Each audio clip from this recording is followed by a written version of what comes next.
Hi అండి అందరికీ. ఎలా జొన్నలండి, జొన్న పిట్టు వండుకుందాం. జొన్న పిట్టు మీకు ఐడియా ఉంటుంది.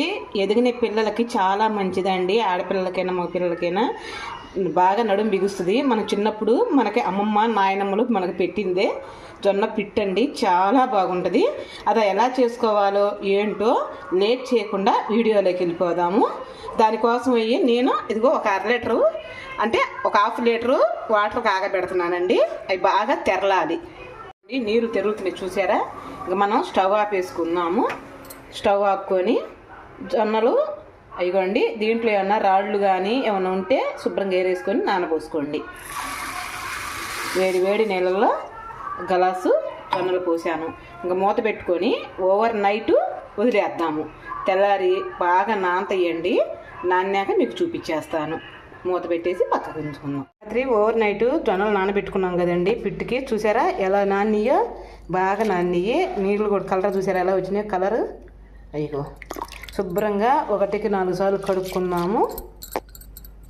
శుభ్రంగా బకెట్లో పెట్టుకొని కడుక్కోవాలండి. నీళ్ళు తీసుకుందాం కావాలండి. ఇలా ఇలా ఇలా ఇలా గాలిస్తే మనకి ఎడన్నా రాయి పొరపాటున జారిపోయి ఉన్న రాళ్ళు శుభ్రంగా అడుక్కొచ్చేస్తాయండి. శుభ్రంగా గాలించుకోవాలి. అది ఒక్కటి గమనించండి. చూడండి భలే నాని అండి. మనకి ఇలా నానితే చాలు. ఇవ్వండి శుభ్రంగా చిల్లు గిన్నెలో వడేసుకోవాలి. మనం ఆరబెట్టుకోవాలండి. అది ఒక్కటి గమనించండి. ఎండలో పెట్టుకోకూడదు. శుభ్రంగా నీళ్ళు అనేది మొత్తం సెమ్మ వెళ్ళిపోవాలి, పక్కకి ఆరిపోవాలి. ఇలా శుభ్రంగా నీడన ఆరబెట్టుకోవాలి. ఎండలో కానీ ఫ్యాన్ కింద కానీ ఆరపెట్టకూడదు. ఒక్క నీడనే ఇలా ఆరపెట్టి మన గింజ పొట్టుకుంటేనేమో తడిగా ఉండాలండి. సెమ్మ రావాలి. ఇంత తడిగా ఉండకూడదు. కొంచెం ఆరాలి. ఇంకా కొంచెం ఆరిన దాకా వెయిట్ చేద్దాము. ఓకే ఇవ్వండి చూసారా శుభ్రంగా తడి అనేది ఆరిపోయింది. ఎడన నల్లగింజ ఉంటుంది అది తీసేస్తున్నానండి. ఇగో శుభ్రంగా ఆరిపోయింది చూసారా. ఇలా అంటే నిమ్ము తగలాలి కానీ చేతికి తడి కాకూడదు. అదిగో చూసారా తడి కావట్లా. ఇలా అంటే నిమ్ముగా ఉండాలి గింజ, కానీ చేతికి తడి కాకూడదు. ఆరిపోయిందండి శుభ్రంగా. ఇవి తీసుకొని 1కి 2 సార్లు చెబుతున్నానండి. గుడ్డ మీద ఎండలో కానీ ఫ్యాన్ కింద కానీ ఆరపెట్టుకోకూడదు. కేవలం నీడలోనే ఆరపెట్టుకోవాలి. అది కూడా తడి తగలకూడదు. చూడండి ఇదిగో ఏమవుతున్నాయి అంటున్నా కదా, తడి తగలకూడదు కానీ గింజ నెమ్ముగా ఉండాలి. అదొక్కటి గమనించండి. ఇంకా తీసి మనం జార్లో వేసేసుకుందాం. జార్లో వేసేసుకున్నా కదా. ఇంకా మెత్తగా మనం మరీ మెత్తగా కాకుండా మరీ పొలుగ్గా కాకుండా మీడియంగా చేసేసుకుందాం. మూత పెట్టేసి చూపించేస్తుంది కూడా ఉన్నామండి. ఓకే ఇదిగో ఇలా ఉంటే చాలండి. మనకి ఎక్కువగా అవసరం లేదు. చూసారా పిండి ఇదిగో మనకి ఇలా ఉండాలి అంతే లెక్క అండి. ఇలానే ఉండాలి. ఇంకా మనం బెల్లం ముక్కేసుకుందాం. బెల్లం అండి మరింత వేసుకోవాకండి. నేను 1/2 కేజీ దానికి జొన్నలకి నేను ఎంత అండి 2-3 స్పూన్లు ఉంటుందేమో. కొంచెం చిన్న గడ్డ అండి చాలు. మరి జాబ్ అయితే మనకి రాదు పిట్టు. ఉప్పు వేసుకున్నాను. ఉప్పు మర్చిపోయాను. ఎంత రవ్వంత మరింత తీసుకోవాకండి. కొంచెం వేసుకోండి. మూత పెట్టేద్దాం. ఇట్లా వేసుకుందామండి. కొంచెం వాటర్ తీసుకోవాలండి. వాటర్ తీసుకున్నాక అడుగున దానికి గుడ్డ కట్టాలి కదండి. ఇది కచ్చిపు మంచిది నీట్గా ఉన్న గుడ్డ తీసుకోండి ఒకటి. దాని మీద వేసుకొని మనం కట్టేసుకుందాం.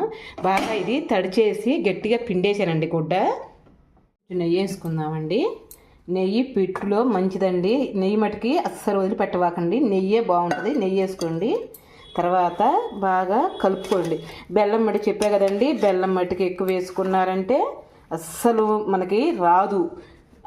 మీ ఇంట్లో పెద్దవాళ్ళు ఎవరైనా ఉంటే వాళ్ళని అడగండి, చూతారు. అసలు నేనే చూపించేస్తున్నా, మీకు ఇబ్బందే లేదు. అదిగో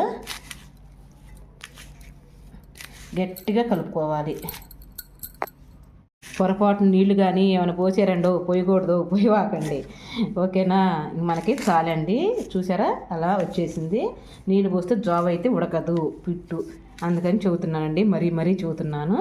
ఇంకా మనం దాని మీద వేసేసుకుందాం. పొయ్యి ముద్ద చేసుకున్నాం కదండి. ఇప్పుడు చపాతీలాగా అలా అలా చేసుకోవాలి. అది కూడా చూపించి ఇదిగోండి చూసారా ఇలా చేసుకోవాలి. ఇలా చేసుకొని కాలిపోతుందండి, అది ఆవిరి వస్తుంది కదా మనకి. ఇదిగోండి ఇలా పెట్టుకోవాలి. ఇలా పెట్టుకొని మూత వైనంగా పెట్టుకోండి. జాగ్రత్త, మరీ చెబుతున్నానండి, చేతులు జాగ్రత్త. ఓకే, పెట్టేసుకున్నాక ఉడుకుతుంది. అది దానికి ఒక 10 నిమిషాలు ఇచ్చేస్తాము. చూసుకుందామండి, కాలిపోతుంది, జాగ్రత్త. నేను ముందుగా చెబుతున్నాను, చాలా జాగ్రత్త అండి. అసలు మూతగా అంత కమ్మన వాసన వచ్చిందండి, నిజంగా చెబుతున్నాను.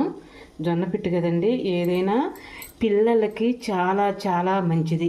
ఒక్కసారి నా కోసం ఇలా ట్రై చేయారా?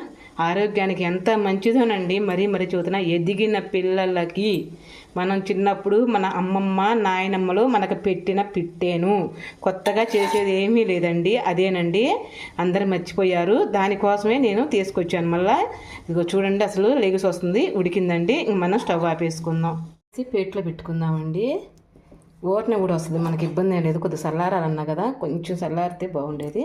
అయినా పర్వాలా, బాగానే వచ్చేసింది. అదిగోండి, ఇంట్లో పెట్టేసుకుందాం. ఇంకా పిట్టు తీసి రెడీ అయింది, చూడండి ఎంత చక్కగా రెడీ అయిందనండి. నిజం చెబుతున్నాను, అసలు మనప్పుడు నాకైతే మా అమ్మమ్మ గుర్తుకొచ్చేసిందండి. అందుకే చేసింది కూడా. ఎదిగిన పిల్లలకి చాలా మంచిది. మన అమ్మమ్మ వాళ్ళు మనకి చేసి పెట్టారు, మన బిడ్డలకు మనం చేసుకుందామండి, చాలా మంచిది ఆరోగ్యానికి. ఎందుకు చూస్తున్నానంటే, ఎదిగిన పిల్లలండి, వాళ్ళు కుర్కురే ప్యాకెట్లు అవి తిని ఈ తిని వాళ్ళ కాడ అసలు బలం లేదు.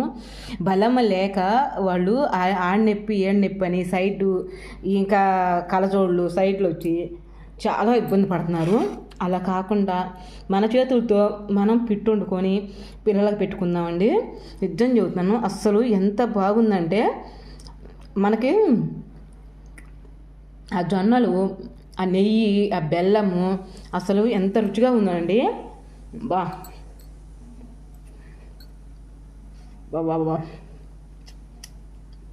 నెక్స్ట్ లెవెల్ అండి. ఆపద వేసి చోట్ల బాగుంది. అసలు ఎంత బాగుందంటే, ఈ దెబ్బకి కుర్కురేలు బిస్కెట్లు ఏం సరిపోతాయండి. పిల్లలు రాగానే స్కూల్ నుంచి ఇది ఇవ్వండి, వాడే తింటారు. కొంతమంది అంటారు, మా పిల్లలు అసలు ఏం తినరండి అని. అదేని తినరండి, మనం డబ్బులు ఇస్తాము, పోయి కుర్కురే ప్యాకెట్లు బిస్కెట్ ప్యాకెట్ తింటున్నారు, ఆరోగ్యాలు చెడగొట్టుకుంటున్నారు. అసలు వద్దు. స్కూల్ నుంచి రాగానే ఫస్ట్ పెట్టాల్సింది ఇది. పెట్టాక ఒక చుక్క మంచినీళ్ళు ఇచ్చేయండి, పొట్ట నిండుతుంది, హ్యాపీగా ఉంటారు. ఓకేనండి, ఈ వీడియో నచ్చితే మనకి ఒక లైక్ చేసి ఒక కామెంట్ చేయరా. రేపు మంచి వీడియోతో మీ ముందరకు వచ్చేస్తానండి. నిజం చెబుతున్నానండి, నా కోసం ఒక్కసారి జొన్న పిట్టు ఇలా చేసుకొని మీకు ఎలా వచ్చిందో నాకు కామెంట్ రూపంలో చెప్పరా. నా వంటలు అసలు ఎంత దూరం పోతుందో నాకు తెలియాలి కదండి, అందుకని అడుగుతున్నానండి. ఓకేనండి, బాయ్ అండి. చాలా బాగుంది చూడండి, నెక్స్ట్ లెవెల్ అండి. ఓకేనండి, బాయ్.